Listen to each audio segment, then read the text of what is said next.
গত ৫ আগস্ট ঢাকার আশুলিয়ায় হত্যার পর মৃতদেহ আগুনে পুড়িয়ে দেয়ার ঘটনায় ইন্সপেক্টর আরাফাতকে গ্রেফতার করেছে র্যাপিড অ্যাকশন ব্যাটালিয়ন ৩ র্যাব।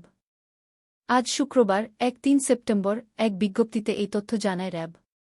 এতে বলা হয়, বৃহস্পতিবার রাতে রাজধানী আফতাবনগর থেকে আরাফাতকে গ্রেফতার করা হয়। এর আগে একই ঘটনার অভিযোগে গত ২ সেপ্টেম্বর রাত ১০টার দিকে শাহজালাল আন্তর্জাতিক বিমানবন্দর থেকে ঢাকা জেলার অতিরিক্ত পুলিশ সুপার আবদুল্লাহিল কাফিকে গ্রেফতার করে ঢাকা মহানগর গোয়েন্দা পুলিশ ডিবি। এদিকে ৩০শে আগস্ট সারা দিন একটি ভিডিও সামাজিক যোগাযোগ মাধ্যমে ব্যাপক ভাইরাল হয়। ভিডিওটি আশুলিয়া থানার সামনের ভবনের দ্বিতীয়তলা থেকে ধারণ করা বলে প্রাথমিকভাবে ধারণা করা হচ্ছে।